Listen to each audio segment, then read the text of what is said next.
What's up, everybody? This is Hater Radio. My name is Chris McLean. I'm here with my co-host, Ian Gibson. How are you? I'm doing really good. Okay, so we're going to be quick today.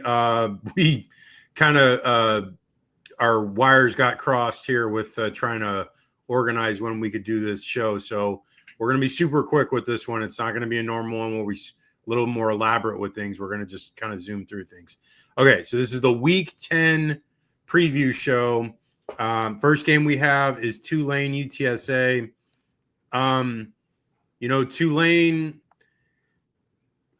they are a team that, besides that Ole Miss beatdown, have looked pretty good most of the year. And, they beat Duke, which is a Power 4 team. One of the games recently, they beat Army. That was a close game, but they still came out on top. UTSA is kind of struggling. They've looked somewhat up and down last couple of weeks. Games against Texas State and Temple. Their quarterback McCown looked all right in those games. They lost to Temple and they beat Texas State. But in this game, I'm gonna say Tulane wins just because I feel like Tulane's a better team right now, and Tulane has some loftier goals. Not just winning this game, but like potentially winning the American and potentially getting to a playoff spot. So I'm gonna say Tulane wins like 27 to like 21. What do you got? Yeah, I think this game is going to be pretty close too. I like Tulane's defense has done very well. They've had a lot of close games with Army, Eastern Carolina. But yeah, after that Ole Miss loss, they've really kind of gotten it together, and the defense has been really good. I want to see more out of the offense, and that might be the only thing that might, hold them back. Because we know UTSA, it's either all in or all out on their offense. They only scored 17 in that blowout last time against North Texas, but then they blew out Rice. In this one, though, I think Tulane gets the edge in a close one. I'm going to go with like a 27-17 win for the Green Wave. Nice. Okay. Next game we have is Penn State, Ohio State. Now, I just want to briefly say it is Halloween, and I didn't want to mention that because we don't have much time to talk about it. But this is why I got the colors back here, and I'm wearing the ghost shirt. It's my tradition. I wear it. At least want to acknowledge that. I didn't get to acknowledge it at the start. No, this Penn State game, like beginning of the year, people would have thought this was going to be the biggest game in the Big Ten. And this is going to be a snoozer.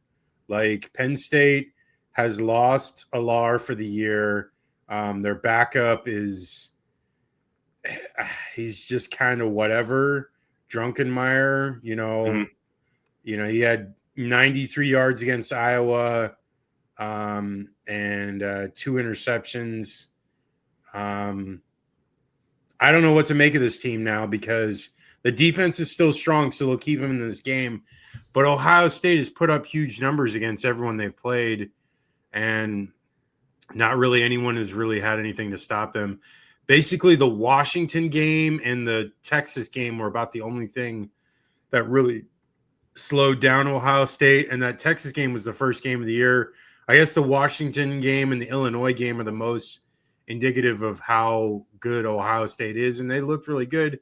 They were +3 in the turnover margin in that Illinois game.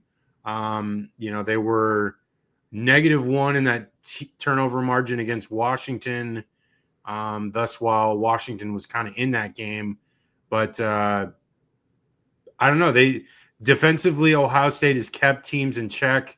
They've been able to keep really good players from going off. Damon Williams had, not a very good game, 173 yards passing, -28 rushing. Altmaier for Illinois, he had a decent game, 248, but he had an interception. And it was really those fumbles, too, that kind of crushed Illinois' momentum there in that game. Because Ohio State didn't really outgain them in that game. It was 272 to 295, but Ohio State came out on top. I'm going to say Ohio State in this one pretty easily. I feel like they're just a better team. They've got momentum. They've got better players. They've got their coach, like James Franklin is fired. So I'm going to say Ohio State wins pretty easily. I'm going to say like 31 to like 14. What do you got? Yeah, and my whole thing is like if Northwestern and Iowa could hold them to like 24 points and 21 points each, Ohio State still has the number one defense in the Big Ten and top 5 in the country. So they're just going to run circles around Penn State. I don't see them getting even 20 points, and I think Ohio State runs away with it.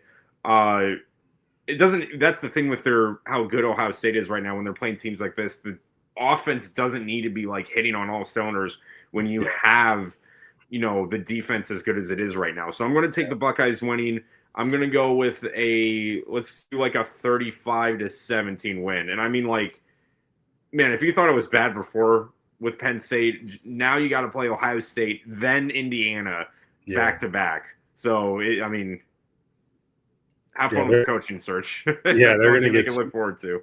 Yeah, they're going to get smoked the next couple of weeks. Okay, moving on to Vanderbilt, Texas. Vanderbilt, 2 of the games recently that they've played, a win against LSU and then a win against Mizzou. Pavia hasn't put up huge numbers, 129 passing yards against Mizzou, 20 yards rushing and a TD.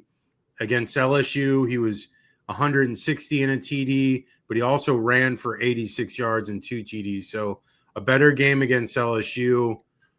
I think LSU's defense was kind of overrated in the beginning of the year because they were playing some weak offenses. And I think Mizzou's defense is stronger, and that's why they had a little bit rougher numbers there for Pavia. But, Perbrula breaks his ankle, and, looked like Mizzou was kind of in control of that game up until that unfortunate injury. So Vanderbilt escapes there, a close game. This Texas team is way more talented than Mizzou. I feel like Arch will be able to do some things here. Last week against Mississippi State, he had 346 yards passing. They struggled against Oklahoma, but I think their defense is sound enough to really keep Pavia somewhat in check, but it doesn't have to be like nothing. But I think Vandy's going to score again like 17, 20 points. And then I think Texas is capable of scoring like, 24, 27. So I'm going to say like a 27-20 game. What do you got? I think in this one, first of all, if you were to tell me that the top 10 team going into this game would be Vanderbilt, again, dude, for anybody who doesn't remember what 2007 was like, this is it. Yeah. This is, I think, defensively is going to be the key because this is going to be, besides Alabama, obviously, the toughest defense Vandy is going to play so far. As good as LSU was, I think Texas's defense has bailed them out of a lot more games, and the only exception has been the Florida game and the Mississippi State shootout they had. Other than that, the defense has lived up to the billing. They have looked good. It's the offense that has been stuck in the mud. But if they can keep this a one-score game throughout the game and not let Vandy get away with a 2-possession lead, Texas has got them right where they want them. They're at home. I feel like it's going to be – because Texas really has been playing with fire with, playing 2 bad teams going into overtime, and Vandy has certainly come in, fully loaded. But I feel like, I don't know, I feel like I trust Texas's defense to get enough stops that they would win a really close one. So I think the Longhorns are going to pull off the upset. Somehow this is my upset with Vanderbilt losing. But I think Texas gets it done. I think the defense kind of saves the day. And if they can win, the other one that is going to be key is where they are. The kind of starting field position is going to be what decides this game. If Texas can keep them at the other side of the 20 and 30, and those punts get, Texas to their 30 or 40, or Vandy's 30 or 40, shorter fields mean easier time for the offense to operate. So I think the Longhorns get it done. I'm going to go with a close one. I'll go with a 23-20 win for Texas. Okay, next game we have is Miami SMU. You know, I feel like coming into this game, you know, after they smoked Stanford and that loss to Louisville, I mean, I don't know what to make of this Miami team because it's like this game and the Pittsburgh game are their last real big hurdles the rest of the year. And I feel like they will struggle in that Pitt game. There's like no doubt in my mind it's going to be a cold weather game, and Pitt is somewhat resurgent here with that freshman quarterback. But as far as SMU, you know, last week losing to Wake Forest, Jennings, I don't know, looked just not good in that game, and you know he is basically the biggest offensive piece that they have. I don't know. I mean, I feel like they're more in danger, Miami is, of losing the Pitt game. I think they're a better team than SMU, even though Rhett Lashley is going to want to win this game big time. Like he used to be the coordinator at Miami, and I think he's going to want to like circle this game. But at this point, with already losing to Wake Forest and like a lot of their hopes for an ACC championship are kind of out the window. You know, I don't think. Well, actually, they're not because they only have one loss. That's right, because their other two losses are TCU and Baylor. My bad. Yeah. No, so they still have a lot to play for. Okay, so this is interesting then. I don't know what to make of them because it's like they have struggled in these three games. You know, the loss to Wake Forest, and Wake Forest is not a terrible team. They're 5-2 right now, so they're definitely a team that is in the mix in the ACC. I think Miami, just though, I think they have a better team, obviously talent-wise.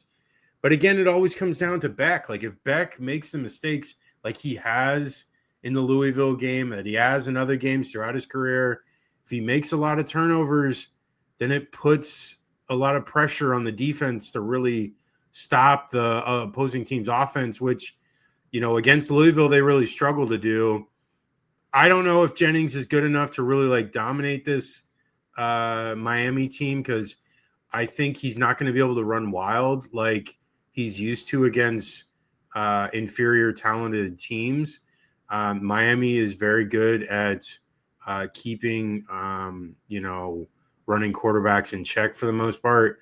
So I'm going to say Miami wins this one. I'm going to go like I'm in the 20s with a lot of these games, but this is just what the scores are really coming out to be. I'm going to say like a 27-17 game. What do you got? I think in this one, it's going to come down to how well the passing offense for Miami does because SMU has been giving up an average of 300 yards passing per game. So they have got to exploit that. And if they don't, it's going to be a lot of trouble similar to the Louisville game. I feel like, though, with guys like Malachi Toney, the wide receivers can get enough space for that against that SMU defense that they can get some big plays on them. And also, too, I don't see SMU's offense. Miami still has the number one defense in the ACC. And I don't see that offense being able to produce as much as I would see them against SMU's defense, Miami's. So I think in this one, I think SMU would keep it close, but I feel like Miami just pulls away in the end. Again, this is typical trap game for Miami. This is the first time they're leaving the state of Florida, and we're going to be in November at that point. That's crazy. That's pretty wild. 2.5 months into the season, and they have not left the state. Yeah. So I feel like in this one, typical trap game in Miami, we know how they do with those, but I think they get it done. And I think they pull away late, kind of similar to how they had a big second half against Stanford. I'm going to go with the 31-17 win for the Canes. Okay, next one up is the game, the G5 game of the week. G5 Gibson, go right ahead. So, obviously, these two teams, North Texas, Navy, so much is on the line here. North Texas has only lost its USF, but now with that USF losing to Memphis, the door is still open for them to backdoor into this. And that's going to have to start with this game against Navy. Now, they're at home. It's going to be a noon game in Texas. And for Navy, this is what it's going to come down to. Navy has got to find a way defensively to just straight out. Messamaker has been on fire the last couple. Ever since that second half against USF, he's been on a roll. So now it's up to Navy's defense to find a way to kind of do what USF did. Get pressure on him, get him uncomfortable, maybe make him move in the pocket, because they gave up over 32 to Florida Atlantic, which isn't as strong. They won close against Temple. They had to win close against Air Force. Navy's another team that's kind of been dancing around the fire. But the key to them will be how well they do against Messamaker. And one of the things is not only defensively, can they play keep away? And Navy's some of the best in the country with that. Obviously, when you have a quarterback who's an old human bulldozer like Horvath, you can just milk that clock, make it third and manageable. But it's real kind of different parallels, because we see North Texas doesn't take a lot to score points quick. And Navy will try to play keep away as much as possible. I feel like in this one, I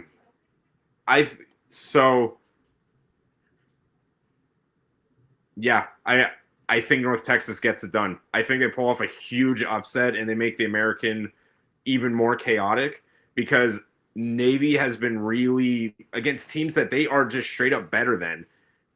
They won by 10 against Florida Atlantic, but then they only won by 1, and they only won by 3 against Air Force in the last second. I like Messamaker in the North Texas offense. I don't feel like playing keep away would be good enough for them against North Texas. So I think the Mean Green get it done. They get the win, and then the race is wide open again for if Navy loses, and North Texas is right back into it.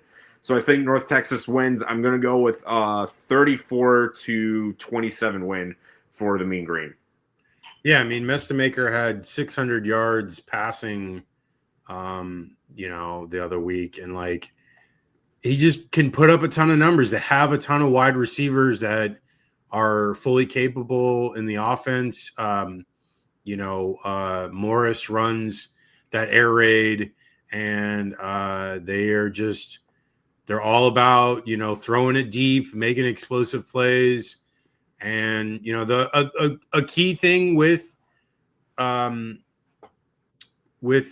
Texas, if you see the game against UTSA, they had a 3+ turnover margin. In the win against USF, or the loss against USF, they had a -2 turnover margin. And so it is vital for them to be able to, 1, take care of the ball, and 2, create some turnovers, which I think is possible with Navy, but it's not going to be many. They just have to be more concerned about ball security. So if Nestamaker can stay away from throwing picks, he had 3 against USF.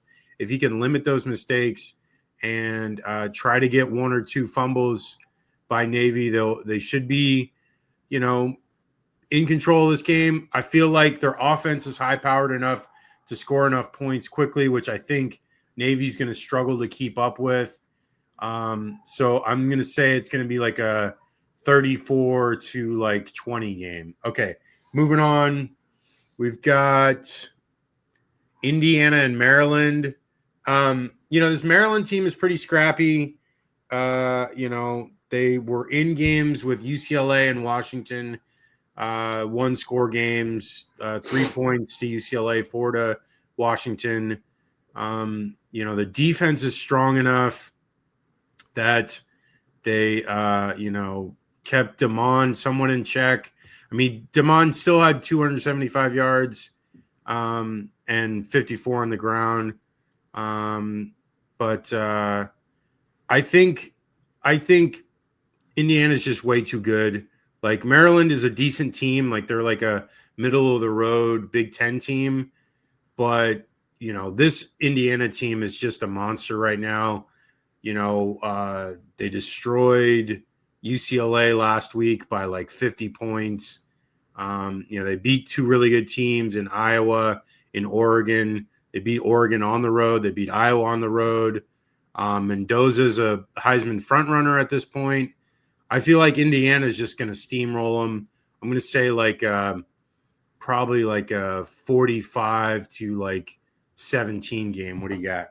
Yeah, the other thing to note too is that Maryland's defense, with the exception of the Washington game, where that is kind of, I'm not saying one for one because Indiana has a better run offense, but they've been giving up an average of 300 yards a game. And I mean, dude, you can't be averaging that against a team like Indiana. Not to mention, too, like we've said, Indiana's defense still is, really good. Yeah. So I feel like this one, Indiana, same thing, kind of what they did with UCLA. They'll just, they will prove they are the better team, and early or late they'll find a way to win and run away with it. I'll go with the Hoosiers in a 38 to 17 win. All right, here we go. I want to hear your thoughts first on Florida, Georgia, because I've got some thoughts, but I want to hear your thoughts first. It's the annual meme of, all right, babe, it's time for, the annual Jacksonville beatdown. Yes, dear. So obviously now with Billy Napier fired, not this season, you can call it that or whatever, but now if you want to count it like this, if you want to look at the optimistic way, Florida's playing with house money. You got nothing to lose now. Georgia has everything to lose. So if you take that aspect into it, there obviously this rivalry has been, just filled with upsets left and right. And we're going to see if, they finally let loose on the offense. What's interesting to note is passing yard wise, Lagway and Stockton have actually averaged almost identical in terms of total passing yards. The other thing is too, is that Florida's kind of been having a better run offense than Georgia. The thing is though, in this game, I think it is going to come down to how well Florida's defense can hang on, because that was the problem last year. It was more or less of, can the offense get enough points where the defense, once it gets into that fourth quarter, can hang on. And by the end of last year, especially when Lagway went down, there was only so much Florida can do. But in this game, because, Georgia's looked wounded. They've had really, games they should have lost, but they found a way to win. Auburn, Ole Miss, Tennessee, and ironically, the one they did lose was Bama. But in this one, again, if you want to go the optimistic way, Florida has nothing to lose, and they're just going to throw everything in the kitchen sink.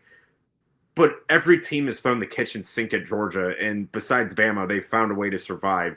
So I feel like Florida, they kind of similar in hockey. Like once a new coach comes in, they kind of get that boost. Florida might look good, or maybe even better looking, especially with how Billy Gonzalez lets the offense run. But I feel like Georgia just finds a way to win in the end because they're just these cockroaches that won't die. So I think the Bulldogs win. I'm going to go with let's do 31 to 21. Also to note, Florida has not beaten Georgia at a full capacity Jacksonville since 2016. So it's been a long time coming. No, to all your points, I agree with, because, having fired Billy Napier and now with the bye week, implementing the system that Billy Gonzalez wants to do, having, Russ Callaway still is the offensive coordinator, but then what is the guy's name, the QB coach? Ryan O'Hara, is that his name? Mm-hmm. He's going to be calling plays. So he'll be in DJ's ear the whole time. I think defensively, I know I've heard other people talk about it with the injuries, that's going to be a concern. So secondary-wise, there were a lot of young guys playing at the end of that Mississippi State game. Will that be the case here? Because likely Georgia could take advantage of that if that's the case.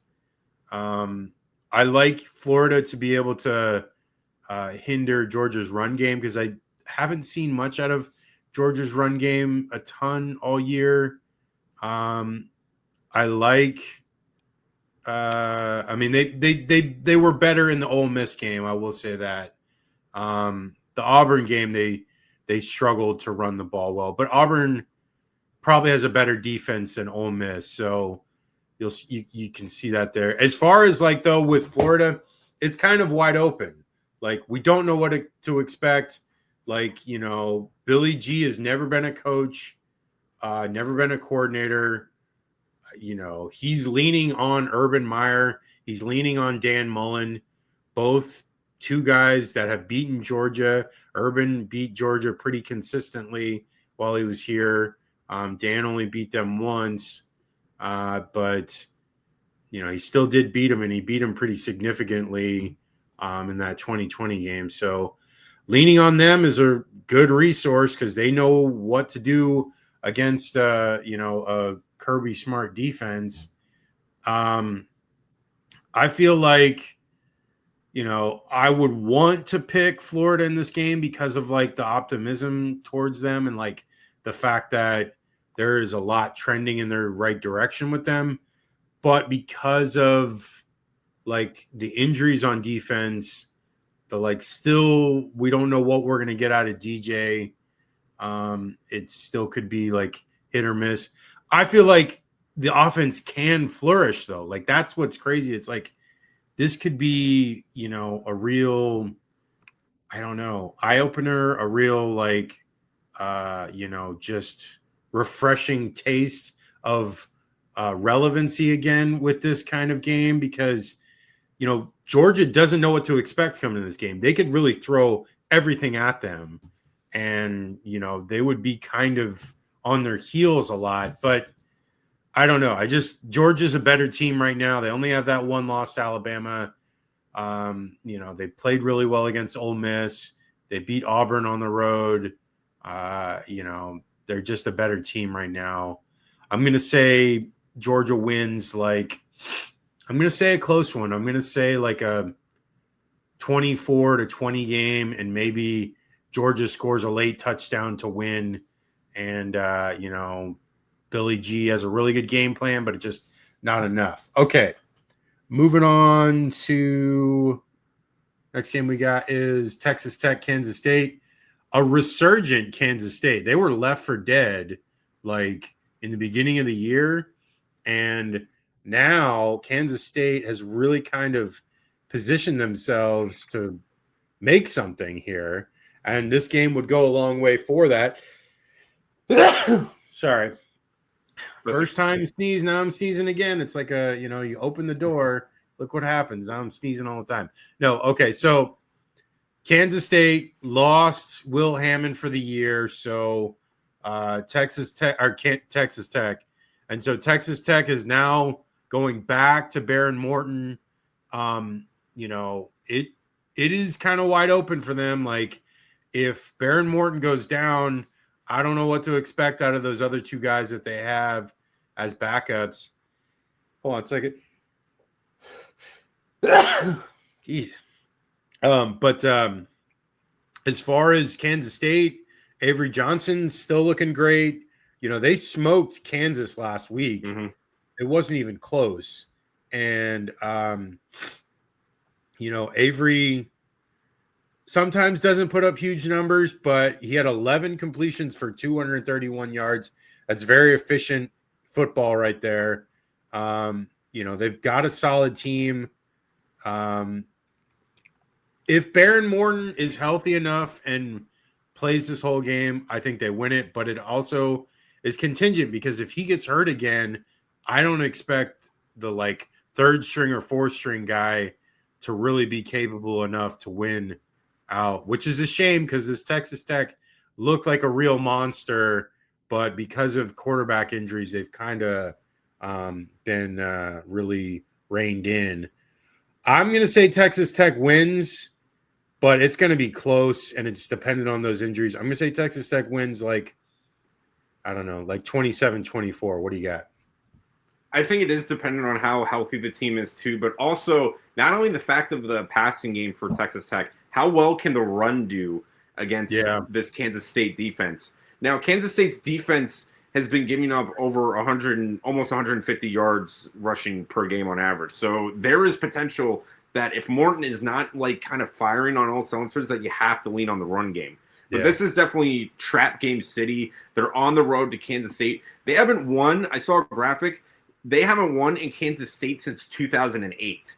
So, and Kansas State has an 8-year winning streak right now. So there's a lot of history against Tech right now. Now, obviously, both teams bounced back good. The other thing to note, too, is that K-State, all of their losses have only been by one possession, and most of them have been by field goals. Right. So I feel like in this one, man, how much do I think they can? You know what? I agree with you. I'm going to go with Tech. I think Tech wins very close. Kansas State gives everything they have. But Tech finds a way to win, especially if that run game is working. But I'm going to go with the Red Raiders. But this is a game I can easily see flip the other way in K-State winning. And then, you know, again, the Big 12 is blown up again. So I'm going to go Red Raiders winning. Let's do 30-24 win for Texas Tech. It's crazy that a 4-4 team could be this dangerous, but they really are. They people thought they were going to be Big 12 contenders in the beginning of the year. So, there's talent. I thought they were going to win the Big 12. Yeah, I know. That's what I'm saying. Like, this is a talented team. It's just a real shame that I think that Army loss really kind of threw people off of their scent for a while. They should have won that game. And then, Iowa State was a tough one. It was the first game of the year, and it was raining and whatever. And then the Arizona game was tough. And Baylor, I don't know what to say of that one. They should have won that. They lost by 1 point. But let's move on to South Carolina, Ole Miss.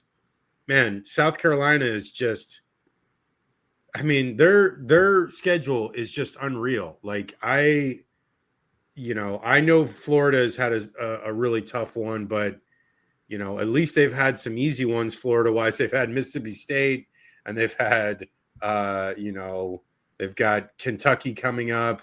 So, like, they've got some easy ones. It seems like South Carolina has had no easy ones since, like, week 5.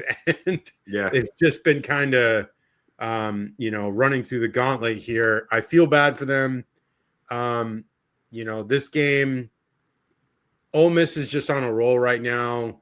I know they lost to Georgia, but I feel like beating Oklahoma gives them the resurgence that they need. Chambliss is just, an effective quarterback.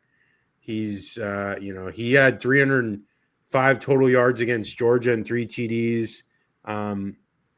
They've got good wide receivers.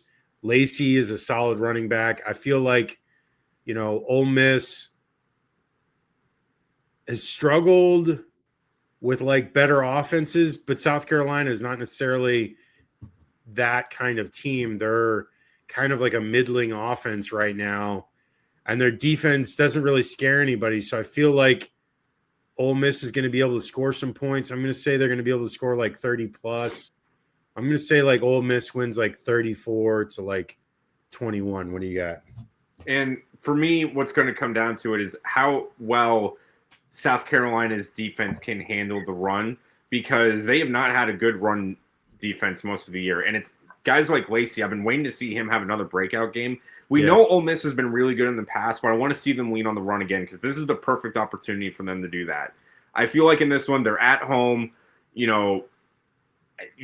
God, I don't know what South Carolina did to piss the SEC gods off to get the schedule, but man, this is brutal. Because even if you had to look before the season, you would be like, oh my God, LSU, Oklahoma, Bama, and Ole Miss all 4 weeks in a row. That's insane. Brutal. But I'll give them credit. Other than the Oklahoma game, they were in it in almost all of these. Yeah, so that's true. They're not going to lay down and die, but I feel like Ole Miss, after that win against Oklahoma, if the offense just keeps on firing on all cylinders, they'll find a way to win it. I'm going to go Rebels winning. I'll do a 34-20 win. All right, moving on to Georgia Tech, NC State. I don't know a ton about NC State because they're not really that good of a team. I kind of put this one on here just because, Georgia Tech now is really kind of like moving up the ranks. They're like top 10. So we got to like talk about them a little. And I want to watch more of their games as well. So I like highlighting teams that we're not paying attention a ton to. Tech, offensively is, a wrecking machine. They run the ball a ton with Haynes King and Haynes, the running back, and they're effective in the RPO. And, last 2 weeks they beat a good Duke team 27-18, and then they destroyed Syracuse, but Syracuse is kind of like falling on bad times with their quarterback injuries. In that Duke game, Haynes King had 205 yards passing, 120 on the ground. They allowed Mensa to have a big game, but Mensa has big games no matter what, no matter who he plays. So that's not out of the realm of possibility. But as far as the run attack for Duke in that game, they had 68 yards. So Georgia Tech was able to hold them in check running the ball. But again, Mensa just throws the ball a ton. So that's kind of understandable. But this Tech team up against NC State, who is 1-3 in conference play, 4-4 overall.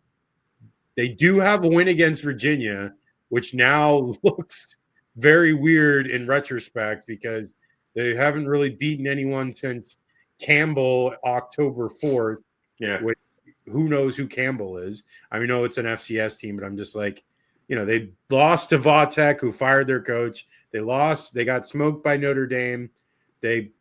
Pittsburgh put up 53 points on them. I just expect the same here. I'm going to say Georgia Tech wins like 31 to like 17. What do you got, Ian? Yeah, and I just don't see NC State's defense keeping up with Tech. The defense has been really bad in a lot of these games, so I think Georgia Tech can just bully their way into this one, and I think they get it done. I'm going to go with let's do 31-14 win for the Yellow Jackets. And speaking of that Pitt, and why I'm talking about it is because that Pitt-Miami game at the end of the year might determine if Miami gets in the playoff or not. Yeah.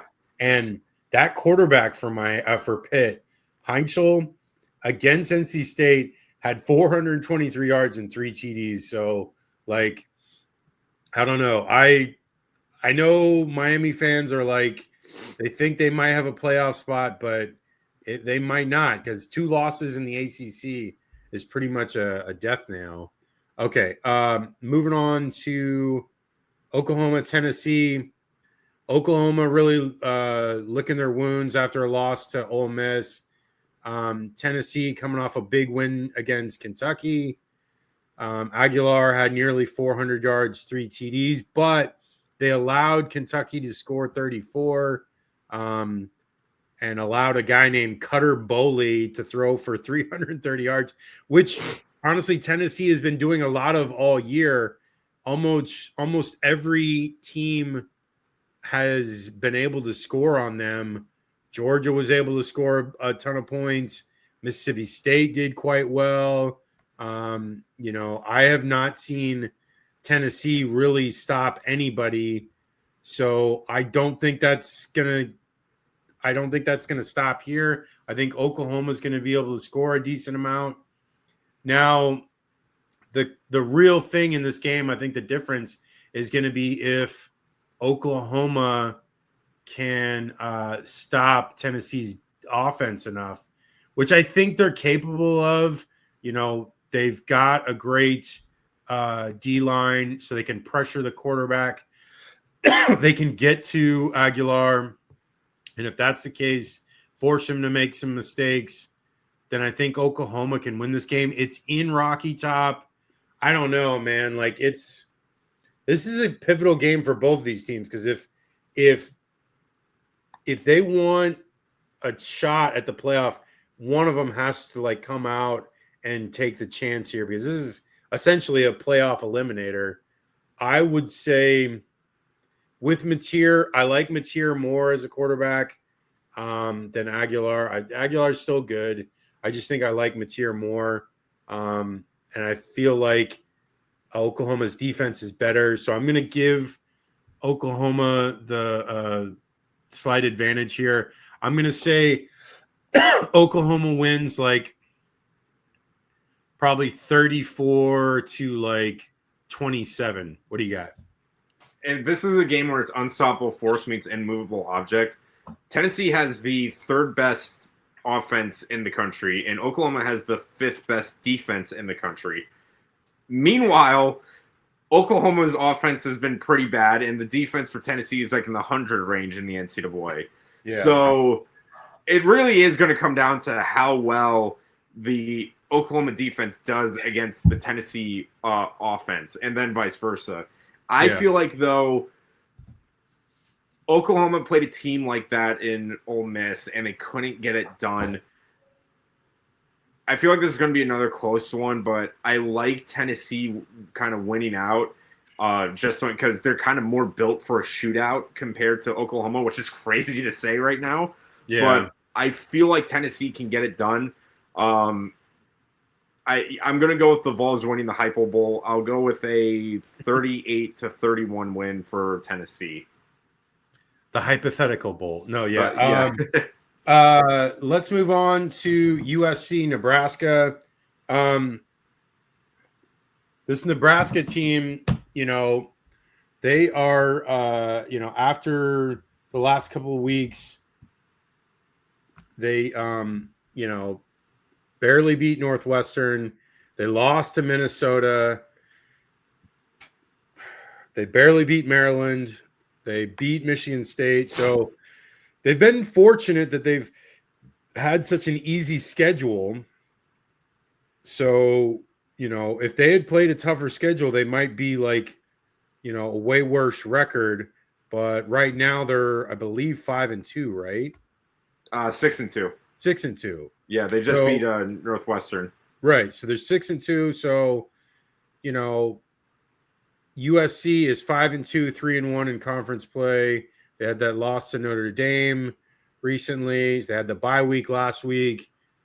I think USC's offense is rolling. I think Nebraska's defense is good enough, but I feel like a loss to Minnesota is really devastating. And, allowing Northwestern to score 21 is kind of sad. But I don't know. I mean, it's really to USC. It's going to be their defense. Their defense has to show up. They struggle against Notre Dame mightily. They've got to keep Raiola in check, which I think they can. But, if he puts up a huge game, 300-plus yards, and, they're throwing the ball all over the field, it's going to be hard for USC to keep up, because that's going to be like a 34-35 type game. They've been in a couple of those games, though, so far. They were in that Illinois game and the Notre Dame game. So, but they lost both of those games. So they cannot really kind of keep playing those games because the defense puts them in a bad position offensively. So I'm going to say USC wins this one, but it's contingent on the defense showing up here, which I think they will. I know the game's in Nebraska, so it's going to be a difficult game. Nebraska has a really good home advantage, especially when they're a better team. Like right now, they're 6-2, so the crowd's going to be into it. I feel like USC wins. I'm going to go probably 31 to 27. What do you got? I think in this game, Nebraska, obviously USC has the number one offense in the Big Ten and in the country for that matter, and they have the number one passing offense. But Nebraska is second against the pass, only allowing 127 yards on average. I feel like that is going to be the deciding factor. But the one thing to note is that Nebraska has been giving up over 150 yards on the ground. So that is something that USC could possibly exploit with the running game with guys like Wayman Jordan. They can kind of Jordan's still out. Oh, is he? Oh, yeah. The two injuries, they're Jordan and can't remember the other guy's name, but the one guy's out for the year, and then Jordan, I think, is out until like probably like the end of the season. So they have that King guy, King the Miller. walk on. Yeah, he's the walk on, and he's been doing well, but you can't really, I don't know what you expect out of a walk on running back. Yeah. I feel like regardless of who's running the ball, if they can get it to where it's third and manageable, they've got kind of played Nebraska's game. They got them where they want them. Maeva doesn't have to like have an awesome game to really win this. It helps, but I feel like you can go for like the play action pass and get the big play there, but making it, more high percentage passes is probably the best way to kind of beat this Nebraska team. And on the other hand, I agree with how USC's defense has got to be in this one. Just don't get beat over the top. Make, them have to run the ball and have Raiola possibly run the ball. If you can win the middle of the field, USC's got Nebraska where they want them. This is a typical, though, USC Big Ten matchup where they're kind of been stuck with. They lost to Illinois. They lost to, if you want to count Notre Dame being in Indiana. Those games aren't really USC's specialty, but now you got to go into Lincoln, Nebraska. It's at night. Man, I'm going to go with SC because I like the offense, bouncing back. They are off a bye week and recovering there, and Nebraska's kind of been skating by. I'm going to go SC winning a close one. I'll go with a 27-24 win for the Trojans. Yeah, I mean, I think it's going to be close. It just seems like it. Like, Nebraska is not like a top tier team right now, but they're definitely like second tier Big Ten right now. And it would go a long way for Nebraska and Matt Rule. Like, if they won this game, like, people would start taking notice. But I feel like USC is the better team, and I feel like they're going to get it done. Okay, maybe the game of the day that like is not getting a ton of notoriety, but you got one loss, Cincinnati. You got this Utah team that lost to two really good teams in Texas Tech and BYU. And this is a great game. Like, the funny thing is, I don't expect more than like 200 yards passing from either of these teams. So it's going to be run the dang ball, and it's going to be all game long. Like, you will probably see, like, I don't know, 40 carries at least from Cincinnati, and you're going to see like at least 45 carries from Utah. So if you like running the ball, watching teams run, like, this is going to be your highlight of the year. Cincinnati has looked really good after that loss to Nebraska. I think they've won 7 straight games or something like that, 6 straight games. And, at times they look better than others, like that UCF game. They kind of struggled with UCF, but they smoked Baylor. That game was never really close. They looked pretty good against Oklahoma State, but Oklahoma State is terrible. But again, that Iowa State game, they were up big in that one quick. Iowa State came back to make that look a lot closer. But this Cincinnati team is no joke. I mean, Sorsby, he's like a decent enough quarterback. He doesn't put up a huge amount of passing yards, but he's very good at running the offense. He can run the ball very well. And their defense has been really good in these games. They've kept offenses in check for the most part. Baylor has been putting up huge numbers against almost everyone, and Baylor looked pretty pedestrian. Sawyer Robertson had 137 yards in that game. So, Cincinnati is a very capable team. Honestly, I'm going to pick Cincinnati. And I know you're going to tell me the Salt Lake City stats. Yeah. You love telling me those stats. But I just feel like Cincinnati's going to win this one. I feel like they're riding high right now. Utah is still a very good team, and I think they're very poised to be, a player. But I feel like Cincinnati's got a lot riding on this game, because if they can win this game, they've got a real shot of getting to the Big 12 championship game. So I'm going to say Cincinnati wins. I'm going to say like a 34-30 game, and like maybe Cincinnati has the ball last and scores late to win it. What do you got? And not going to bring up the Salt Lake City stats, obviously, now after that. But for this one, I think one thing to note is that of Cincinnati's wins, the only ones that were in a kind of not near the bottom barrel of the Big 12 defense was Iowa State. And credit to them, they got off to that start and they never looked back, no matter how much Iowa State. But UCF, Oklahoma State, Baylor, Kansas are all near the bottom of defense. Yeah. Now you got to play Utah, the number one defense in the Big 12, especially against the run. I feel like in this game, Utah will just play keep away, run the ball, make sure as good as Cincinnati's defense or offense has been looking, don't test it.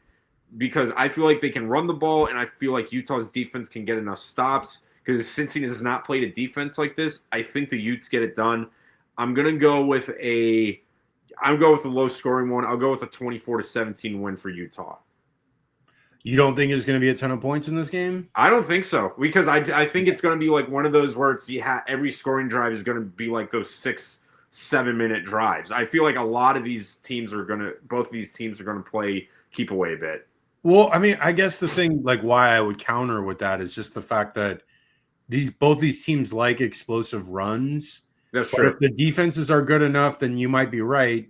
They might be able to limit the explosive runs here, and that would make it more of a slog and more of a long, 10, 12 play drives that take forever. So you might be right. I don't know. We'll see. I'm excited. It's like a late game. I think it's like a 10 Eastern game, right? Yeah. So I don't know how many people are going to be watching it. I will. Yeah. But either way, that is the show.